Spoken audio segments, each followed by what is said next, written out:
তারেক রহমানের সরকার, মাননীয় প্রধানমন্ত্রী এই 3 মাসে যে সমস্ত কাজ করেছেন, আপনারা যদি হিসাব করে দেখেন তাহলে দেখবেন এই দেশের খেটে খাওয়া মানুষের জন্যই তিনি বেশি কাজ করেছেন। কৃষকদের কৃষি ঋণ মৌকুব করেছেন, ফ্যামিলি কার্ড দিয়েছেন, তিনি ক্রিয়ার সাথে যারা জড়িত তাদের কার্ড দিয়েছেন, তিনি খাল কেটেছেন, তিনি শ্রমিকদের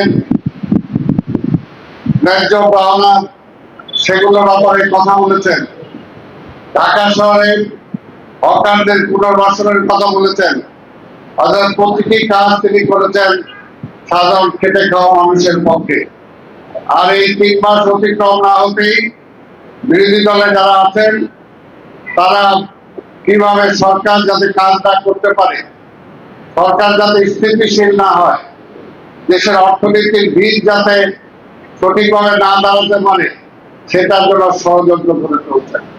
তাই ভাইয়ের আমার, আজকে বুঝতে হবে যে বিএনপি যতবার ক্ষমতায় ছিল ততবার এই দেশের মানুষের কল্যাণে কাজ করেছে, দেশের কল্যাণে কাজ করেছে। যেমনি শহীদ রাষ্ট্রপতি জিয়াউর রহমান, যার জন্য আজকের এই সভা, শহীদ রাষ্ট্রপতি জিয়াউর রহমান স্বাধীনতার ঘোষণা দিয়ে মুক্তিযুদ্ধের সংগ্রামে তিনি নেতৃত্ব দিয়েছিলেন। যুদ্ধ পরবর্তী সময় যখন দেশ চলছিল না, আবার 75 এই দেশের মানুষ ও সেনাবাহিনী তাকে ক্ষমতায় বসিয়েছিলেন। ক্ষমতায় দেওয়ার পরে মাত্র কয়েক মাসের ব্যবধানে এই দেশের মানুষের ভাগ্য পরিবর্তনের জন্য তিনি কাজ করেছেন।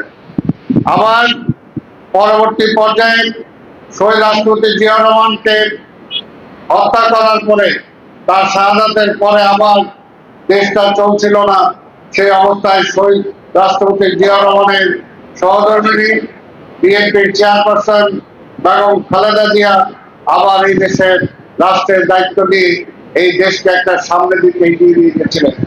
সেই দুঃসময় কাটিয়ে আবার যখন একটা সময় আসলো, তখন ষড়যন্ত্র করে আবার ফ্যাসিবাদীরা ক্ষমতায় আসলো। 17 বছর এই ফ্যাসিবাদ বাংলাদেশের ঘাড়ে চেপে বসেছিল। বাংলাদেশের উন্নয়ন হয় নাই, আমাদের স্বাধীনতার সার্বভৌমত্ব আমরা প্রশ্নের সম্মুখীন হয়ে গেছিল। ঠিক এমনি অবস্থায় আবার গত নির্বাচনে এই দেশের মানুষ আমাদের নেতা তারেক রহমানকে এই দেশের রাষ্ট্র ক্ষমতায় বসিয়েছেন। বসানোর পরে এই ক্রান্তিকাল থেকে আজকে সামনের দিকে সুসময়ের দিকে তিনি এগিয়ে যাচ্ছেন। সেখানে আমাদের প্রত্যেকটা জনগণ যারা এই দেশকে ভালোবাসেন, যারা এই দেশের মানুষকে ভালোবাসেন, আপনাদেরকে অবশ্যই বলবো যে তারেক রহমানের সরকারকে আজকে আপনাদেরকে সহযোগিতা করতে হবে।